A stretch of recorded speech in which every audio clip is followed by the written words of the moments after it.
Okay, so Joe, we met in Nashville at an event, and what struck me about you was you were there to talk about sales and marketing, but what you really spoke about was the art of persuasion, negotiation, empathy, behavior, body language, and I thought it was just an absolutely fascinating insight into human behavior. And what we do here at RNT is very much around getting people in the jaw-dropping shape, but really rewiring their identity, mindset, and behavior to sustain this for the rest of their life. And a lot of this is around human behavior. Right. What I'd love for you to, and many of our listeners here are high achievers, high performers. So they're probably in environments where persuasion, negotiation, even if it's as simple as I need to get my spouse on board with what I'm doing.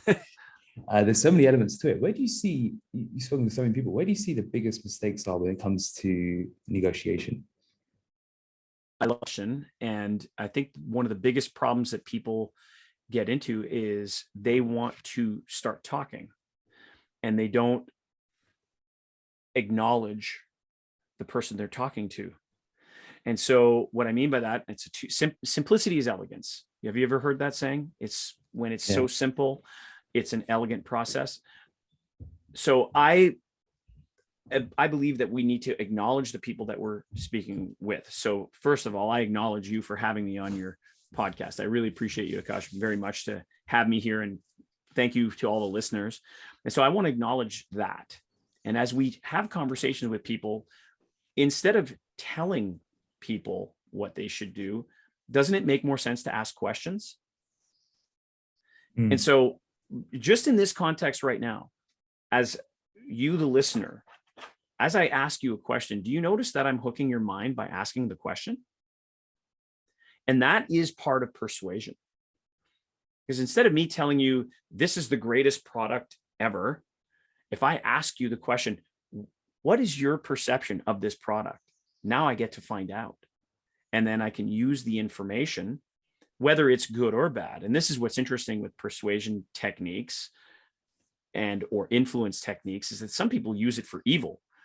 Our goal, and my goal, is to help people persuade and influence for the use of win-win. And so the first step is always acknowledge the person that you're speaking with, then ask questions so that we could further understand them. And what's interesting about questions is that, again, they hook the mind. So if I turned it around and I said to you, Akash, do you ever notice that a question will hook your mind? Just like I'm asking you this question right now. And as I'm asking you this question right now, you notice that I'm actually hooking you right now. So that's the beauty of it. And so, again, that's one of the biggest challenges. People want to start talking as opposed to start asking. The more we ask, the better we'll understand. And the more we ask, the more we'll be able to get what we want. And that's the rub. That's where people get really confused with that. Well, what is the confusion there? The confusion that people have is that first of all, the confusion is fear, because whether you're in sales or it's just in life, anything that you want to, even if it's something that you want to achieve, we have to convince our own minds. And so do we tell ourselves? What if we started asking ourselves what we're capable of? What if we started asking ourselves, is what I'm doing right now the best thing for my goal that I want to achieve? If we ask ourselves those types of questions, we'll achieve more goals. We'll have a better outcome. If we tell ourselves, well, this isn't working right now. Is what I'm doing right now the best for what I want to achieve? I have a tendency that when I ask myself that question, as I'm asking myself, it's like, well, hell no, or hell yes. Because if it's not a hell yes, then it has to be, oh no, hell no. Yeah, wow. So you're almost selling yourself. Always. We have to be selling ourselves. I mean, one of the things that we discussed in Nashville was belief. Right? The why wakes you up in the morning. Why do you do what you do with RNT? You want my sense, based on how I know you want to make a massive difference in people's lives. That's the why. That's one why. It could be, I want to be more successful and I want to make more money. That's fair. That's another why. And why do you want to make more money? Because I want to have a better lifestyle than my than I did as a child. Well, why is that? You go into the deeper why. Well, because when I was younger, my parents didn't have money, for example. That's an example of where I was as a young child. And so these deeper whys get us up in the morning. It motivates us. The question, however, I come back to is, do I believe in my offer? And so if you're a high-level entrepreneur and you're listening to this right now, and do you believe in what you sell? Do you believe in yourself as far as your own level of fitness? Can you do it on your own? If the answer, for most people, they can't. And so do you believe in what Akash has to offer? If the answer is yes, then you're going to buy into that. And so there's a lot of people that are afraid to ask for the sale because they believe in their own minds it could be too expensive, or they need to think about it, or they need to speak to their spouse. And salespeople in general, most of them are unfortunately horrible because they're afraid to even ask once. And most people, you need to ask 5 times before you get to a yes. These are statistics. Yeah. So, well, a few things off that. Well, one thing was, the asking the spouse thing. What's your thoughts on why so many buyers, people are so influenced by their spouse's decision in the matter, whether it's purchasing or whether it's even behavior? Because one of the biggest factors we find for people even just falling off their diet or not being able to stick to a plan is, I'm finding it difficult with my spouse. Right. And it's no difference to them actually wanting to start. Oh, I don't want to start because my spouse isn't supportive. That's challenging. So, and I feel for people who don't have a spouse that's going to be on board. So let's reverse a little bit here, Kash. When somebody says, I need to speak to my spouse when there is a purchasing decision, the statistic that I read, and this was back in 2018, was that 70% of couples will argue about money minimum once a month. It's one of the highest stressors in people's lives is their finances. So think of it, 70% of couples will argue about money once a month. So of course, if there's a large purchase, I need to speak to my spouse. Okay, how much of it really is a smokescreen? The majority of it is. That somebody is going to say, I need to speak to my spouse when they're looking to make a large purchase because they don't want to make the wrong decision, whether for themselves or they don't want to, quote unquote, get in trouble from the spouse. Okay. When in your world, some people can find it difficult because their spouse is not on board with their nutrition plan, their physical fitness and health plan. That's challenging. That's, to me, I tell people, well, that's information for you. And then the question becomes, so what are you going to do with that information? Because I'm not going to tell them what to do. If you're in a relationship where your spouse and or significant other isn't going to be supportive of your health, that's information for you. What are you going to do about it? Stay in a relationship where people is not going to be supportive? That's a choice. So of course, or what do we need to do to be able to speak with your significant other so that they can better understand the program? And does your significant other, does your spouse truly understand the goal that you want to achieve? Yeah. It's not just about 6-pack abs. That's surface. There's something deeper here for everyone. And again, a physical transformation is one thing. Akash, what happens when you help someone reach their physical zenith, that goal that they've had, whether it's a photo shoot, a wedding, maybe getting up on stage, prepared for a role in a film? What do people tell you when they look a certain way? What's happened for them in terms of that transformation? Give me some examples. They're completely different people. Right. Yeah, they're developing a level of focus, control, and confidence they never had before. They're achieving their potential in all areas of life. They're using the physical transformation as a vehicle to do remarkable things in all areas of their life that they never thought was possible. That's what they're really getting. So when I hear that, how would it, again, we make decisions as humans, we make decisions based on feeling, and then we also make decisions based on logic. And so what we need to do is use both advantageous to understand that so that we can help, again, when we come in with the helping hand. So when I hear somebody say, I need to speak to my spouse when it's a purchase, that's one thing. When I hear my spouse is not on board for all the reasons that you've just given me, we're using this as a vehicle to be able to change their lives. We're helping them live a better quality of life through the benefits of total health, energy, and exercise. Why wouldn't your partner be on board? If they are your partner, then they love you. So if I asked my partner and I said, listen, I'm going to go through this process and it's going to change me and I want to be a better man, are you on board for me to be even better than who I am now? That's the question that you would need to ask your spouse. Yeah. One thing you touched on, which I thought was really powerful, is that you're always selling yourself, and fear is a big part of why you wouldn't sell yourself. Of course. Now, one of the reasons why people struggle to often take that first leap is, can I really do this? Mm-hmm. Can I actually, I don't know if this is for me. I'm scared. It's usually 3 types of fear, right? Fear of unknown, judgment, and failure.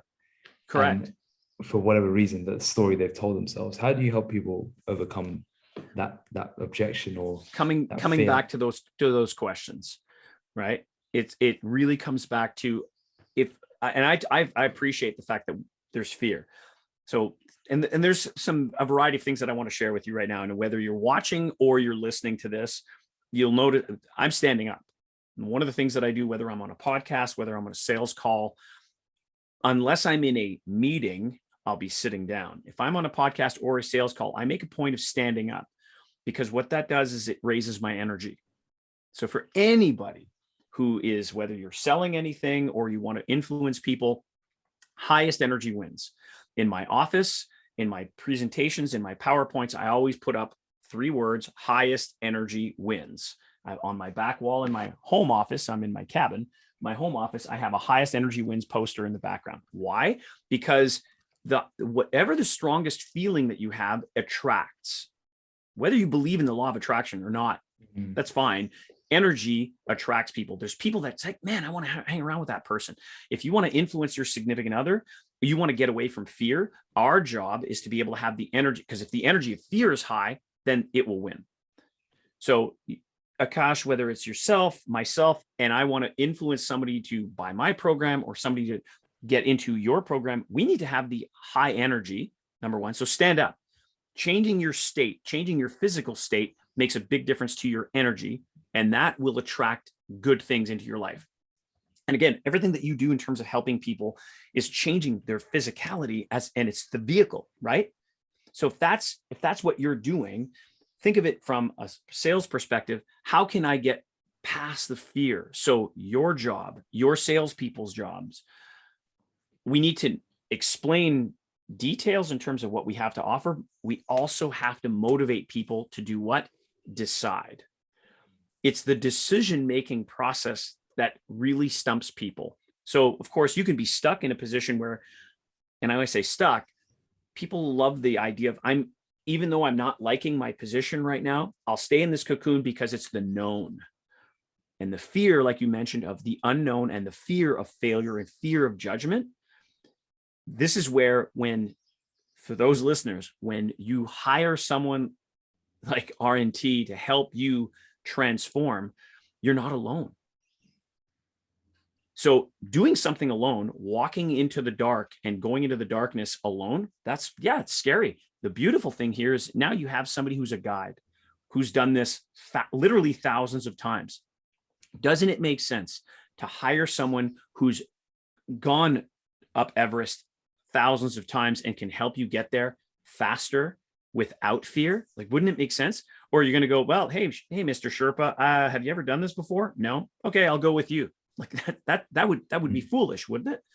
And so doesn't it make sense, if you want to alleviate fear, it's not only having a partner in terms of keeping you accountable, it's having someone who's going to help you guide the way. And I think in this context of what you do, I think it makes the most sense in the world that those that pay you to get there will alleviate fear. The fear is normal. We all feel it. I mean, have you ever been on whether it's in sales or whether it's asking a woman out on a date or a man out on a date, you have to get to that moment of truth where there's the butterflies. There's a little bit of, what if they say no? That's okay. No, I would rather have a no than a maybe. How do you approach your most difficult conversations? I lean into them. I've learned that. It doesn't mean that it's easy. My preference would be, and I'll give you examples, whether it's speaking with my own children. Let's use a very difficult conversation. Dealing with my ex-wife. It's a challenging conversation at times. I would rather get it done and deal with it as opposed to the constant what if. Let's just deal with it so that we can move forward. And so I lean into the challenging conversations because I would rather be in a position. Well, let me ask you this. Would you rather be in a position where you're in a peaceful universe or one where you're in a universe filled with fear? So I find that I will feel fear if I have to consistently wait for these conversations to be had. So if I can just get these conversations done and move forward, then I'm at peace. Even if the outcome isn't necessarily what I want, I'm at peace. Does that make sense? Yeah. How much is fear? When you have fear in, let's say it's the salesperson or the coach or anyone who's in that, who's effectively trying to persuade someone to do something. When that person is filled with fear, how much does the energy translate to the recipient, prospect, client, it's member, inevitable. whoever the other person is? It's inevitable. If you're watching, the 55% of the way we communicate is body language. 38% is tone of voice. And so what I love the way that Wayne Dyer would say it, a change of feeling is a change of destiny. A change of feeling is a change of destiny. So if I'm a big advocate of the context and concept of law of attraction, highest energy wins. If my feeling is that I'm on a phone call with someone or I'm on a sales call with someone and I'm afraid, this is where conditioning needs to be added. So if the practice of what we do in my line of work, what we do in the SOS Dojo, we help people repeat and practice and change their tone. And all of a sudden they transform their mindset so that even if they may feel some fear, they feel a lot less of it. It's no different than, Akash, the first time that you picked up, let's say, a pair of 60-pound dumbbells, when you first picked them up, the first time where I'm going to go up to 60s or 70s or whatever the weight was, the first time you did it, and if you didn't have a spotter, I mean, it's crazy. If you had a spotter, you feel a little bit more comfortable. Yeah. And then that's the same idea. You conditioned yourself to, then I'm sure now you pick up 60s and it's like, hey, it's no problem at all. You just pick them up and you go. Yeah. I'm just going to put my headset back in. And so it's the same idea. It doesn't mean that you don't feel fear. It's condition yourself so that I can understand what I'm feeling right now. I can still move forward. That's bravery. It's practicing. And doesn't it make sense that we have people in the military that go and practice these things so that they can, and they've practiced it so much that they can actually get into a live fire exercise and still move forward. Well, that's what life is. Yeah. You talked about, I can't remember the stat you just said around body language, and what was the stat? 50%? 55%? Yeah, the statistics are, and this is based on Albert Mehrabian. This is going back to 1972. The statistics of communication are 55% of the way we communicate is body language. 38% is tone of voice. 7% are the words that we use. And wow. It's interesting because people go, well, Joe, I need to know what to say when somebody says I need to speak to my spouse. I can give everyone scripts on what to say. If you don't have the right tone of voice or the right body language, the words are irrelevant. And this is the part that really I find fascinating because people don't practice. And yet, if you were to go see a band, like a really good band that you love, you've loved their music on the radio and or their and then you go see them and they haven't rehearsed and they show up and it just sounds awful and they're off and you could tell they're looking at each other because they're making mistakes. Wouldn't you be disappointed? Yeah. Especially if you paid 150 to 200 pounds for a ticket, right? Well, all of the best, I mean, let's use, and I'll use someone who's been at this for over 50 years in his career. Paul McCartney still rehearses. He still rehearses. Why does he rehearse? Because he wants to be able to deliver an excellent performance so that people keep coming back. So, and of course, do you think he's fearful? No, because he's done it so many times. Yeah. And so in the context of your body language, if you practice this and you listen to your tone, and this is what coaching does.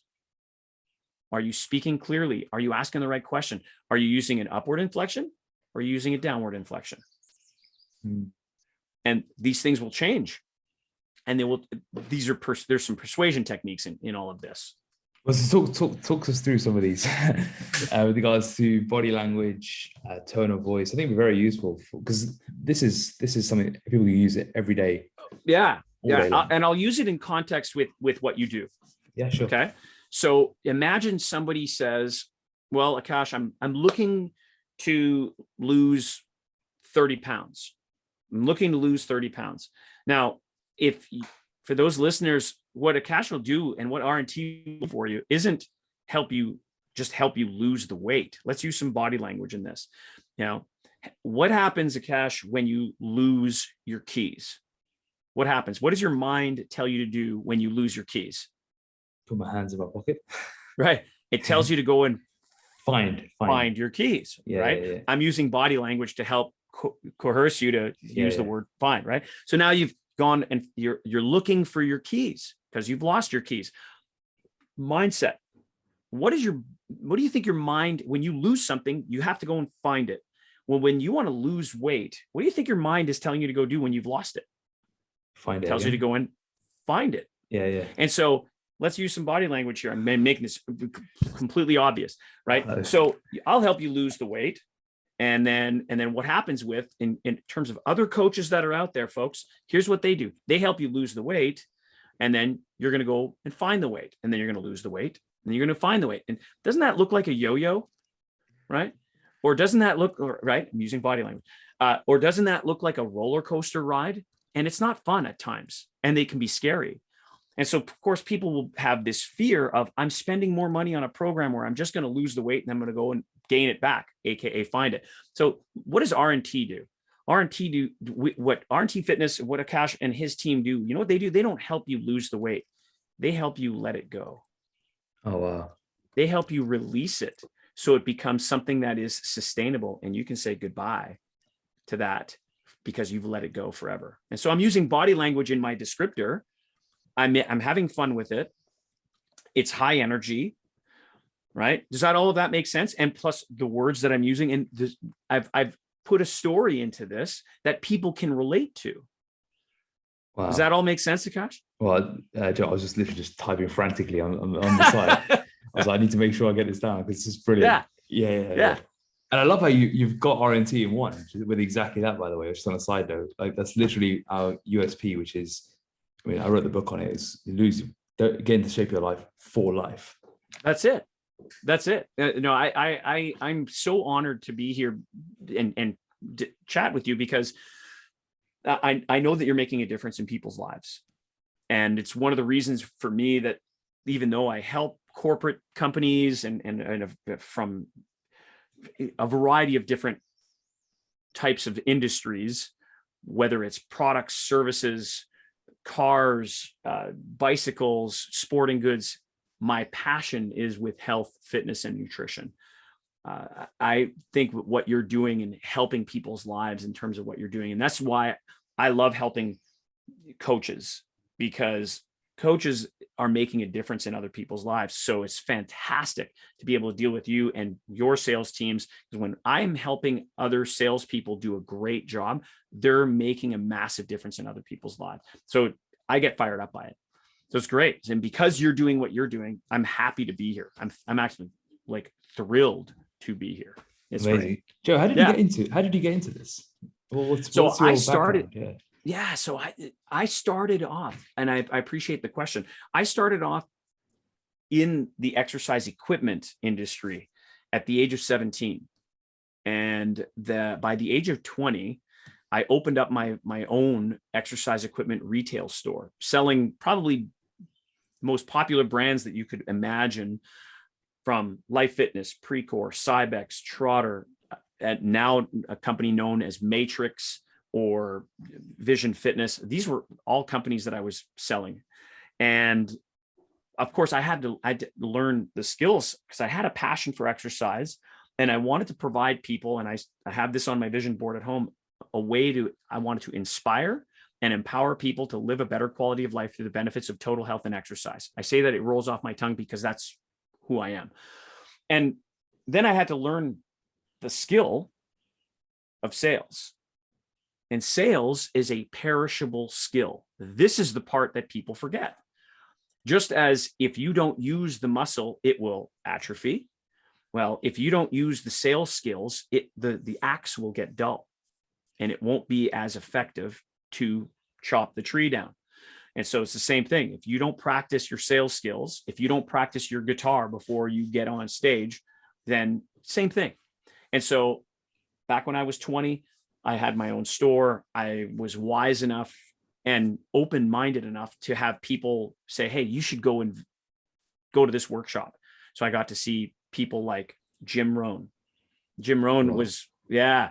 So for those who know Jim Rohn, or if you know this guy, Tony Robbins, I mean, Jim Rohn was Tony Robbins' mentor. So I got to see Jim Rohn live, and it was fantastic. Of course, work with Tony Robbins, and then did personal power back when I was 18. Bob Proctor, Mark Victor Hansen, Jack Canfield, T. Harbecker, Blair Singer, Les Brown. I can go over literally hundreds of names of some of the best coaches out there, and people that are available today, whether it's Dan Locke, Grant Cardone. There's a lot of good people out there, and nobody has all of the answers. Keep learning, because again, sales is a perishable skill.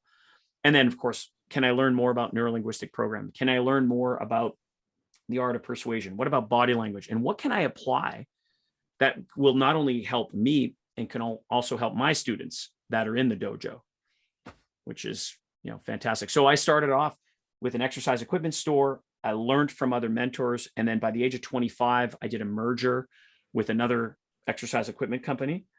And then I sold my shares of my stores. So we went from 7 locations to 38 across Canada within a year and a half. Wow. So we learned scaling and obviously sales systems. You don't just open up massively like that without understanding process. And there were things that I loved, and there were things that I didn't like. So I focused on the things that I loved, which was communication, sales. That was my strength, even on the marketing side, because sales and marketing aren't the same. And then once I sold the business, I got the opportunity to work on the manufacturing side of exercise equipment as a sales representative, and got to travel. And then I wrote a book in 2007 called Boutique Thinking in a Big Box World. And that opened up a whole new realm of people wanting to hire me as a speaker and as a sales coach. And then here we are today. I have a new book that's going to be coming out this fall called How to Be an Army of One in Sales. Because Akash, I'll ask you this question. When you started your coaching business, I mean, you're almost at 3,000 transformations. When you started, did you start at the kitchen table? Likely, right? You were an army of one. I'm still at the kitchen table. Right.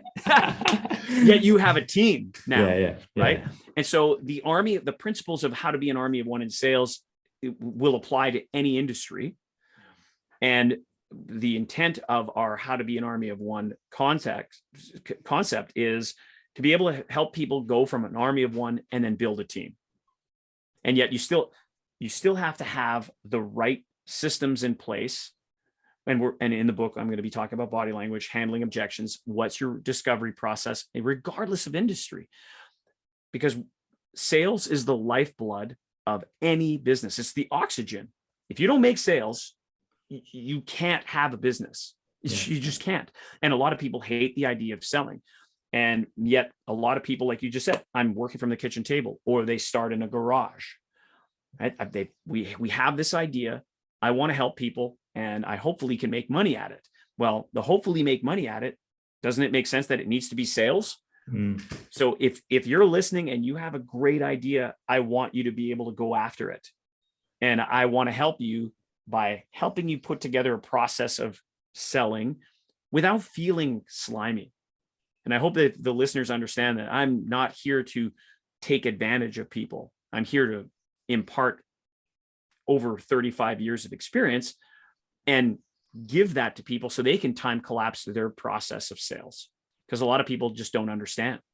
So why would you want to take 35 years when we could do it in whether it's a 12-week process or a year? It's really interesting. Like a couple of years ago, I used to think of, maybe when I first started out, I used to think of sales as quite a slimy word. It is quite a slimy word sometimes, right? Especially it's an unfortunate connotation. Yeah. When you do something like what I do and what you do.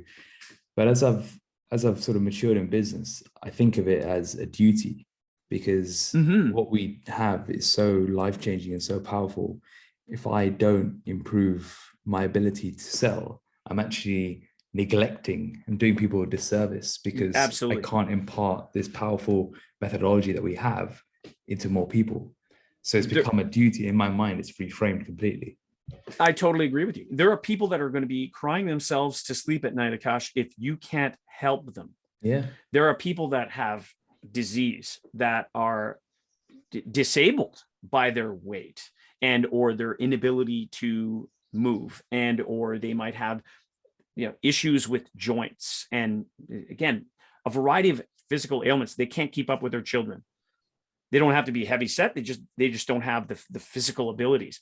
Well, with good nutrition, good health practices, the right mindset, and a good guide that is going to help you get there faster. The key here then becomes, how can I make sure that I can positively persuade people to want to buy from me, as opposed to having them feel sold? Like, so I come back to the question, what do you think? Do people want to be sold, or do they want to choose to buy? If they want to choose to buy, what can I do to improve my ability to have a conversation with someone so that they are compelled to say, Joe, take my money? And that's what we do. I want to help people be better in terms of their communication so that their guests, and I don't call people prospects, their guests are compelled to say, yes, Joe, yes, Akash, here, because I believe in you. And it comes back to what the beginning of our conversation. Do you believe in what you have to offer? Then can we convey that with the right highest energy wins, with the right energy to our guests, who they go, oh, yes, I believe that. Here, take my money. Sign me up. And it's a skill. Absolutely. And I think a lot of it is, I totally believe in highest energy wins. And I always tell my team, even from a coaching perspective, this is because sales is involved in every aspect, right? And especially in coaching, I always say that our belief is what people are going to hang on to. If we don't believe in someone's journey, how are they going to believe in that journey? Right. We have to believe in the result for them before they've even considered it. Yeah. And we need to know what's coming way ahead of the game, and that's paramount. Belief in the long-term journey for that person, or in the more sales context, belief that this is the right thing for them, and this is actually the ROI. The money is not even a consideration when you consider what the ROI could be. Indeed, the end journey is that it doesn't end. A lot of people look at a sale and I'm going to close the sale, or I'm going to get them across the finish line. And the way that I personally look at it, and I enjoy looking at it from this perspective, is I like to get people across the starting line. I want to motivate people to decide to buy, because now they get started and now they work with me, and then I can get them the results. And that means more to me than I'm closing the deal and now the transaction. It's not a transaction. To me, it's a long-term relationship. And all of these things make a huge difference in terms of how I think, and therefore how I feel. And so before that, state change, stand up. It all is connected. It's all connected. Change your state, change the way you think, change the way you feel. If you feel good, that means change your state. If you're feeling bad, change your state. Let's go. I love it. I love it. What are the biggest reasons people don't take positive action in a consultation, in a conversation, etc., outside of the spouse one you mentioned earlier? Well, again, it boils down to fear. So of course, people will say it's expensive, it's cost, they can't afford it. And a lot of people, because of fear, they say they need to think about it. Yeah. And the thing, they're all smoke screens. And what I like in your context, Akash, is I like to say in the context of the SOS, it's a two-step process: acknowledge, ask a question. I need to think about it. Akash, I really appreciate the fact that you might want to take time to reflect. I'm just curious, what is it specifically that you want to percolate on that you and I didn't get a chance to talk about today? Right? I've acknowledged you and I've asked the question. Now, here's what happens. A lot of people may hear, well, this is how I always do things. I like to sleep on things. I always go for a nice long walk. I like to get my cards read. I've heard every excuse in the book. And so, right. And then, so there's a moment, and then usually I need to think about it will come at when? The end of your consultation or at the end of a sales presentation, no matter how you want to look at it, your clarity call, your discovery call. That's fine. Well, it's because you've mentioned the price at this point. The price has been brought up, and all of a sudden it's fear. I need to think about it. I need to think about this. Again, let's acknowledge, gosh, I totally appreciate that you might want to reflect. I'm just curious. And then I'll change my body language and I'll go into a little bit of empathy. I'll tilt my head by 15 degrees. I mean, it happens naturally now. I don't even think about it anymore. I just do it. So what is it specifically you need to think about that we didn't get a chance to talk about today? Right. And then it's, well, this is how I do things. Then I like to use what's called a coaching moment. So if I were to say this to you, Akash, do I have permission to coach you for a quick moment? Really? What would you say? You'd say yes. Now, by asking you that question and you saying yes, what happens to my authority when you say yes? Goes up. It goes up. So now, do I have permission to coach you for a quick moment? You say yes. My authority goes up. Then what I do is I recap what we have previously done, what we've talked about. So, and if you're on a sales call, I'm going over here, you should be taking notes, pen and paper, take notes of what you've previously heard. So you could, I'm going to refer to my notes, for example, and again, I'll role play this out and I'll say, well, so Akash, earlier on in the call, you had said to me that it was extremely important for you to lose this weight. And I'm not going to help you lose it. I'm going to help you let it go. And the reason it was important to you is because your knees are hurting and going up the stairs was really, really challenging for you. Was that right? Yeah. And it was also important for you that looking long-term, that you were able to walk your daughter down the aisle because you had that doctor's appointment and that your blood work does not look good. And that if you keep going down this way, somebody else is going to walk your daughter down the aisle. Do you remember you telling me that? Because I've got that here. Yeah. So now I've recapped. And I'm going to use the information in the recap, which is if you've done a very good job in discovery, you have these. So this is, a lot of information here. This is why the Army of One sales process will help you get these answers.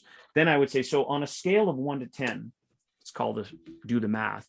Akash, on a scale of 1 to 10, how important is it for you to be able to walk your daughter down the aisle? 10.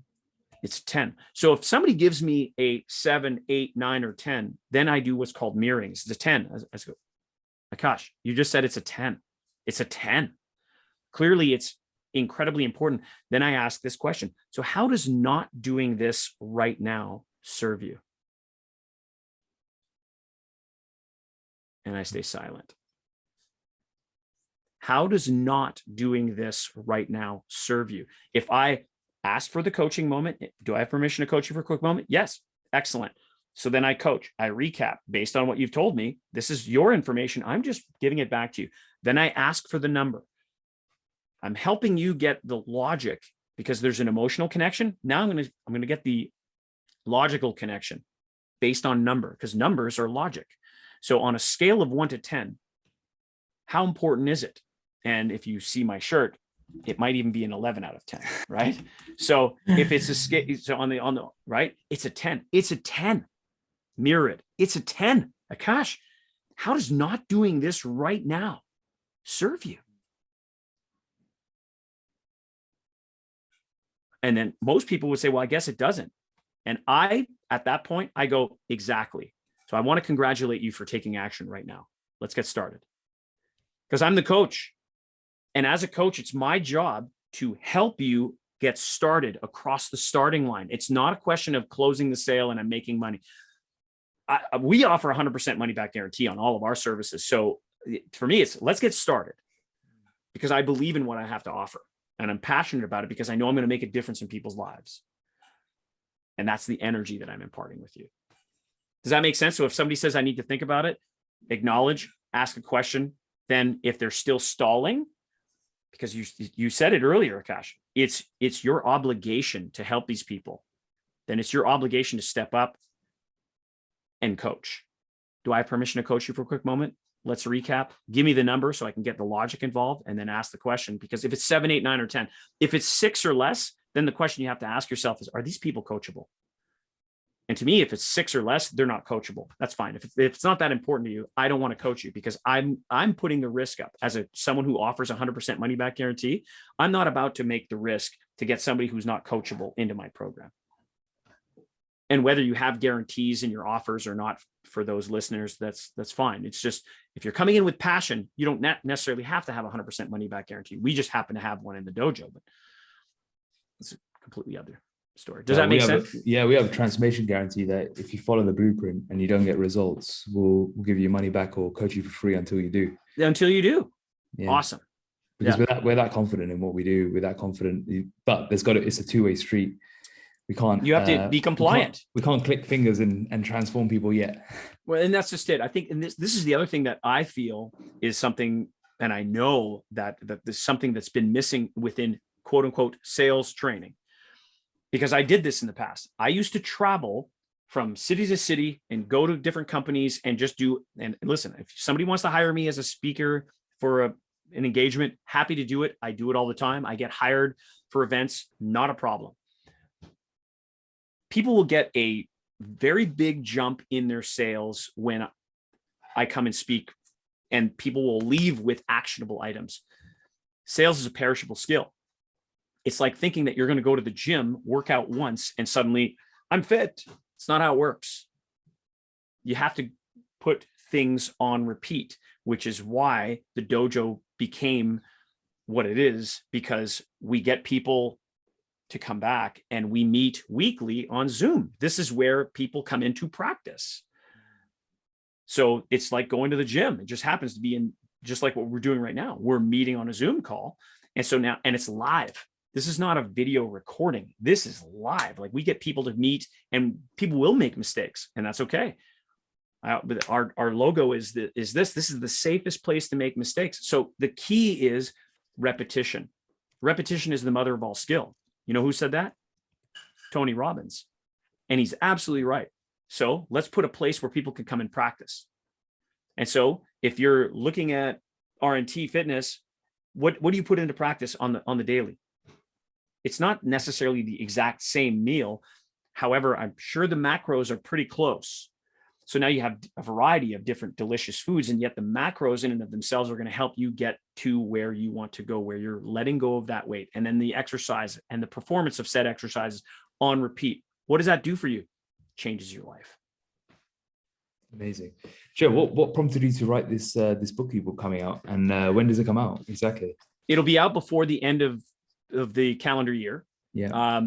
What prompted it was because I found that a lot of people were the teller, and they weren't a teller in terms of product knowledge. Let me tell you about my program, as opposed to they're not doing a great job of consulting. And I find that there's a lot of entrepreneurs that are struggling. They're armies of one. And you and I both know, we've learned from people. You're still in the 7-figure mastermind. So of course, you learn from other coaches that are around you. You have a community of people that they're doing similar things of what you're doing. And so you can learn from others. So you don't have to be an army of one. So the idea is you start off as an army of one, and then you grow into a team. And that's really the purpose of it. So I've seen other entrepreneurs where, and I'll give examples of even in the bicycle industry, where someone is an owner, operator, he's the mechanic, he's doing the sales, he's doing the marketing, and they're working 16 hours a day, and they don't have a life. And I would like to see someone who, hey, you know what? I'm making great money in sales, and it affords me to hire a team. It affords me to hire people so that you can work on the business and not in the business. So I'm passionate about entrepreneurship as well, which is why How to Be an Army of One in Sales. And this will work for people that are already, they might have a legion of salespeople. The passion is for the startup and or the solopreneur so that they can grow. How have you found writing the book? You know what? I found it really interesting. In some cases, it took times where I would start up early in the morning and take 15 to 20 minutes at a time and chunk it out. When I had the best part about writing this book was when Shauna and I were able to come to a place like this at my cabin, turn off all devices and just work on writing. And I wrote with pen and paper. Oh, wow. And yeah, I found there was a flow to it. I didn't do it all that way. And then once there was a variety of things that worked well. The process is not as easy as it sounds. I wrote a book. I mean, my first book was, in comparison, this is a much better book than my first book, which is, I'm excited about it. I mean, for you've written a book. It could sometimes, I reread so many pages of this book already. And yet it's getting to a point now where it's like, this thing just needs to get out there and it won't be perfect. And I have to be okay with that. Yeah. And you probably look at it in 2 years and think, I need to update it now. Yeah. Right. Did you notice that for yourself? Yeah. Even now I'm like, there's some things that I don't know if I use anymore, or this could be so much better. But right. It's still an incredible piece of work. It's just that you evolve, right? Right. And that's just it. So you have to come up with another book then. Yeah, absolutely. I'm ready to put myself under that. Yeah. Good. Joe, how can people find out more about what you do and get this book as well? I would tell people to go to, well, first of all, there's the website, SOSDOJO.com, SOSDojo.com, or you can follow me on Instagram. If I'm Coach Joe Marcoux, Marcous, and I'm on all social media, Instagram, LinkedIn, Facebook. So I'm on my LinkedIn page is really where, if you look me up on LinkedIn, if you're a business owner, you'll see that's where my biggest following is. Yeah. Although I'm working on my Instagram, so I'm going to tell people you can. I didn't know you were on Instagram. Yeah, I've got a very small following on Instagram because I haven't been working it, and so it's like I'm big on LinkedIn, and it's like I better go work IG because a lot of fitness coaches are on IG, and I want to help the fitness industry as well. However, I help all industries. So if you're interested in sales training, it's something that's very different. Look me up, start following me. I'm providing a lot of free content that is going to help anybody in any industry. So. Well, you've given a ton of value here, so I really appreciate your time, your knowledge, and your wisdom. Appreciate you, my man. I really value what you're doing for people. You're helping people live a better quality of life. Any way I can help you, Akash, I've got your back, my friend. Absolutely. Thanks for coming on the show. All right, it's a pleasure.